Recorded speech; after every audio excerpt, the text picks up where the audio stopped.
This video is sponsored by Deep Cut Studios. For a wide range of fantastic gaming resources such as battle mats, dice trays and pre-painted bases, check out the description below. Euripides' story began thousands of years ago, in Malifaux's mythical age, a time of old monsters, and even older magic. In that age, Euripides was a savage brute who had just secured his rule over his people, the Gigants, humanoid giants that valued strength and excelled at violence. After becoming lord of the high mountains, he strode down to the lowlands to add more territory to his domain. And it was down there that he met Titania, the ruler of the Fae. From what I've heard, their battle was legendary, like two natural disasters smashing into each other. After a few days of fighting, they finally reached a stalemate, and something like mutual respect began to form between them. Maybe out of this mutual respect, or perhaps as part of some darker plan, Titania gave Euripides a gift.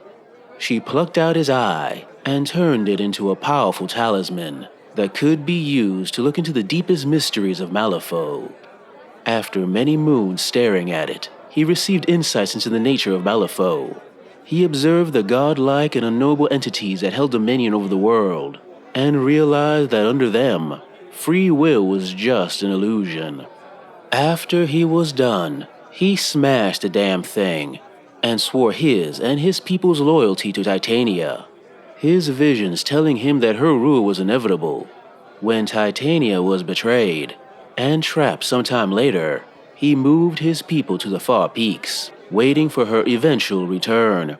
And when she did, he strode back down to meet her, his fellow Gigants and their sub-branches, the mutated Geryones and the rune-using Cyclopses, at his side. The most notable of his followers being Thune, a young buck, by Gigant standards anyway, who Euripides uses whenever he needs some, youthful aggression. And when strength isn't enough, Euripides ain't against using his close ties to the primordial magic of Malifaux, allowing him to do things like summon the powerful woes of rage known as Lysas, as well as cast other spells that can alter fate itself. Of course, such powerful magic requires quite a bit of sacrifice, usually in the form of blood. Blood he'll have aplenty, as he and his people begin to rip apart Titania's enemies. Hi guys, and welcome back to our Malifaux Masters breakdown, where we showcase the factions and personalities vying for soul stones and dominance within the Broken City. Today's episode will focus on the hulking Neverborn elder Euripides and his savage keyword. The savage keyword specialises in the manipulation and use of ice pillars, which are Heightfall, blocking, destructible and impassable markers. Euripides and friends can reposition these markers to cause movement duels to enemies in their path, while support actions can also grant additional tactical benefits such as healing and conditions. The most common example of this is the Frozen Vigor ability, which allows the Neverborn to heal and gain shielded when it ends an activation within 2 inches of a pillar. These actions create a versatile and shifting playstyle, which can dramatically alter the battlefield while also benefiting your tanky giants.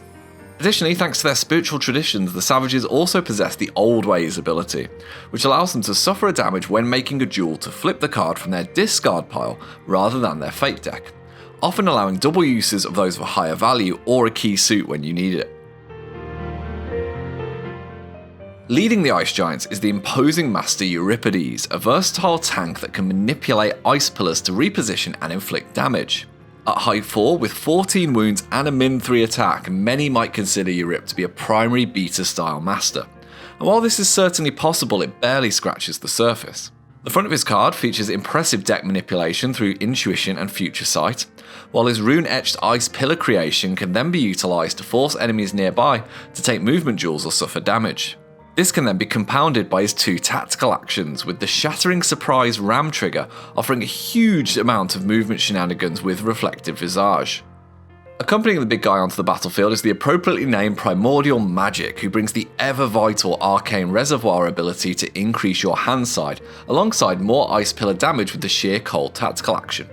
The totem's signature move, however, is the Form-Given Water ability, which grants a friendly savage model the Incorporeal trait, allowing them to move through obstacles and reduce incoming damage. Moving over to henchmen, we have the Savage's singular option in the mighty Thune, an excellent support piece that mirrors his master's toolbox playstyle. Thune excels at moving enemies and ice pillars around with his shifting ice, arctic pull and hook chain abilities, with the latter boasting a mighty stat 7 versus defense. Thune's chain-wrapped fist melee action offers a wealth of impressive triggers, with the Frozen Trophy able to create both an ice pillar and bury an opposing model on a tome. The Savage also offers a single enforcer through the shared Explorer Seeker known as the Damned. The undead beast is an excellent wing hunter, boasting a leap action and an impressive 246 damage track on its Ferocious Claws attack action. The Seeker Chronicle of Betrayal also works well with its allies' Frozen Vigor healing, able to pulse out damage to enemies within 1 inches of the recovering Savage model, which is pretty good when you consider the 50mm bases that are knocking around. Onto minions, and this is where Euripides' keyword offers the greatest variety to choose from, starting with the Wrecking Ball beaters known as the Guryon. These abominations feature solid staying power thanks to their hard to kill and cannot be attacked by charges if someone enters their 2-inch melee zone. The shoulder charge tactical action is an excellent way of making up for their average movement, with the added bonus of creating further pillar repositioning and movement jewels for the opponent. If it's a little more flexibility you're looking for, then you could consider the 7 Soulstone Cyclops, who can grow in damage potential thanks to his grit aggressive jewel boost when at half health. The One-Eyed Shaman can also grant additional benefits to nearby ice pillars thanks to the Frozen Runes bonus action, ranging from healing to scheme marker placement. In terms of range, the Savage's best minion option is the Gigant, who can hurl boulders into melee thanks to their expert shot ability, which can also result in heavy blast damage. Like their Cyclops brethren, the Gigants can also add additional effects to ice pillars with their Cave Drawings tactical action, which can limit enemies from interacting or concentrating within 2 inches of the target marker. Alternatively, for speedy scheming, the shared Fable Tunging can cross the board at lightning pace thanks to their Move 6 and Deadly Pursuit push each turn. These 5 Soulstone minions work well in pairs as they can benefit from a bonus to duels thanks to their pack mentality ability. Finally, if you instead like to restrict movement, then the cheap Woe Lysers might be the minion of choice thanks to their ability to hand out the staggered condition as well as their Bring It attack action. The spirits are an excellent late turn attack thanks to their inbuilt misdirected rage trigger, which can force an enemy to attack one of their own kin should they fail the opposed defensive duel. On the table, Euripides' crews can quickly isolate and shut down priority targets with their pillars, forcing inefficient actions for enemies while also offering benefits to your own models. The Savage keyword is excellent when heading into the later end of each turn, where their old ways and high damage output can take advantage of the opponent's whittled resources. Strat and scheme pools that favour a centralised target play into the Giant's wheelhouse, where their superior size and engagement ranges can pin opponents in for the kill before rapid repositions relay the traps for the next turn. The crew is also strong at playing a reactive playstyle thanks to their versatility in their master and henchman, meaning there are rarely times where actions feel wasted or decisions limited. Additionally, the combination of the staggered condition and numerous movement jewels can circumnavigate problems caused by elusive enemies that can't be addressed with your giant fists of death. If you find yourself facing the Snow Shamans, fear not, because there are weaknesses that you can take advantage of just like any other. For example, negative flip modifiers such as Distracted, Manipulative, and Serene Countenance will do a lot to limit the effectiveness of actions, while also mitigating some of the benefits of the old ways. The multitude of 50mm bases in the crew also makes them susceptible to enemy repositions to block lines of sight and charge lanes. Finally, cheap minions or specialist abilities can go a long way in reducing the amount of ice pillars for Euripides and co to play with, leaving the crew very vulnerable with their average to low defensive stats. Finally, if you'd like to give the old ways a try for yourself, then consider the following starter list. Here you can make use of the Master, Thune and Guryon to hold down the front lines, while the Gigants pepper enemies with boulders from the back ranks. Score schemes with the Damned and have the Cyclops targeting ice pillars for benefits. Once these models have been mastered, you can then consider expanding into versatile and out of keyword picks such as Serena Bowman or the Woe Candy. So that brings us to the end of this Malifaux Masters breakdown. We hope it's been useful in giving you a snapshot of the crew and its mechanics. Additionally, a massive thank you to the wonderful stylings of Arvandus who you heard in the introduction. You can find more information about his channel down in the description below.